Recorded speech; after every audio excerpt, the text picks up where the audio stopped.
Secrets of Strixhaven Commander decks are here. I want to tell you about the Silverquill one. So Silverquill, if you're unfamiliar with Strixhaven, is the Orzhov or black-white school in Strixhaven, and they're kind of the literature school is kind of their flavor.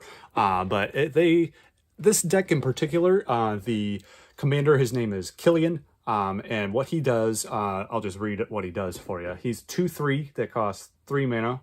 Whenever an enchantment you control enters, tap up to one target creature and goad it. If you're unfamiliar with goad, until your next turn, that creature attacks each combat if able, and attacks a player other than you if able. So that's kind of a fun mechanic to play around with.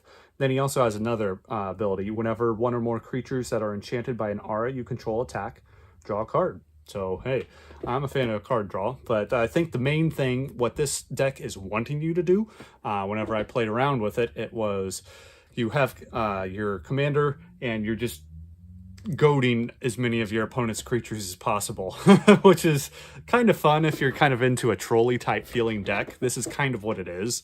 So this is a little bit more control based than aggro, because I know Silverquill in draft was a lot more aggro. This is more of a control deck. If that's more your style, you're right here. So goad it's a fun mechanic. I do enjoy it. It does especially well in a multiplayer format such as Commander, and it's a lot of fun. As a win con, I mean, it's a little hard to win off of forcing your opponents to attack each other because, I mean, you're not going to be forcing ideal attacks, and usually a goaded creature tends to die unless your opponent has a really good reason to not block it. But usually it ends up just killing the creature that attacks. Often. It just kind of depends on the play group that you're playing with as well. But it is a lot of fun because you're like, I know I can build up my board a little bit more securely and safely, knowing that 1, 2, 3 creatures aren't going to be attacking me this turn, specifically the most scary creatures on the other side of the board from you. So that's a big plus too. You can kind of build up your board, which is what a control deck is wanting to do.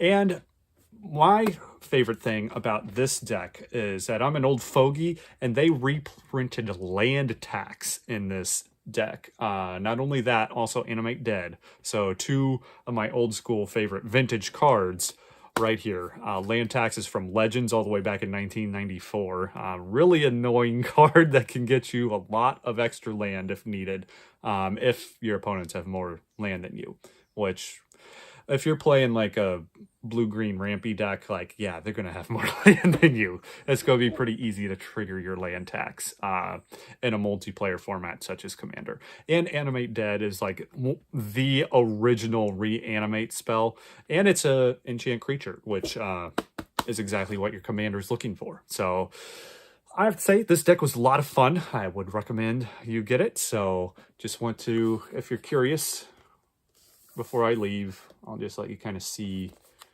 the whole box. And there, if you want to see, there's your commander right there.